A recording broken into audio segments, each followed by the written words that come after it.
চক্রবর্তীর উপর দুষ্কৃতিকারী হামলা হয়েছে, এই ব্যাপারে আপনি কি করবেন স্যার? এই আমরা দেখেছি, শুনেছি এবং পরশু দিন রাতে একটা বিয়েবাড়িতে বুথের 21 নম্বর বুথের 22 নম্বর বুথের সেক্রেটারি প্রেসিডেন্ট প্রাক্তন প্রেসিডেন্ট জয়ন্ত গুপ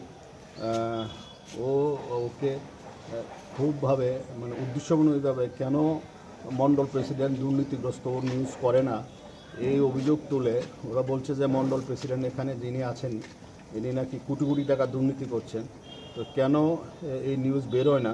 ওকে খুব মারধর করেছে সবার সামনে এবং সবচেয়ে আনফর্চুনেট এটা ইট নিয়ে দুটো উট নিয়ে ওকে জানে মারার জন্য চেষ্টা করেছে এবং ওই ঘটনাস্থলে দুজন পুলিশ অফিসার ছিল।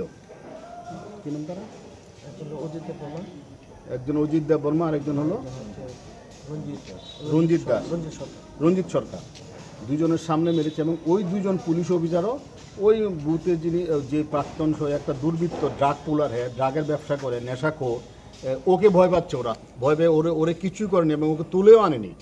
ওসি বলেছিল ওদেরকে অ্যারেস্ট করে আনার জন্য, একটা ড্রাগ পুলারকে যে ড্রাগের ব্যবসা করে।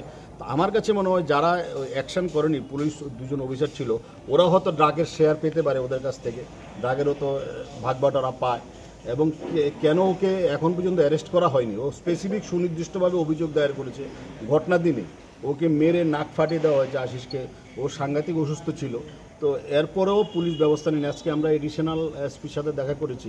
আনফর্চুনেট এডিশনাল এসপি জানেই না কার উপর অ্যাটাক হয়েছে, এটা জানেই না যে মানে আশিসের উপর, আশিস এত সিনিয়র সাংবাদিক, ওর উপর অ্যাটাক হয়েছে। মানে এই হলো পুলিশের এখানকার পুলিশের অবস্থা। তারপরেও পুলিশকে আমরা এডিশনাল এসপিকে বলেছি, এসপি সাহেব ছুটিতে আছে, যিনি চার্জে ছিলেন রতিরঞ্জন বাবু উনিও নেই। তো আমরা এডিশনাল এসপিকে বলেছি 24 ঘন্টার মধ্যে আসামিকে অ্যারেস্ট করতে হবে, নন বেলেবল সেকশন দিতে হবে এবং দুজন পুলিশ অফিসার যারা ঘটনাস্থলে ছিল ওরা যেমন ব্যবস্থা নেই ওদেরকে সাসপেন্ড করতে হবে। যদি না করে তাহলে কিন্তু আমরা বৃহত্তর আন্দোলন আমরা করব। আমরা খোয়াই এসেই আমরা এখানে অবরোধ করব, আমরা এখানে বসবো, রাজ্য সাংবাদিকরা এখানে আমরা ধর্ণা করব, কারণ আমরা এই ইস্যুটা ছেড়ে দেবো না। এটা আবার কোনো এর আগেও একবার আশিস চক্র উপর আক্রমণ করেছে এই ড্রাগ পুলার এই দুর্বৃত্তরা, এই কী নাম জয়ন্ত গোপ এসে বাড়ি করে হামলা চালিয়েছে।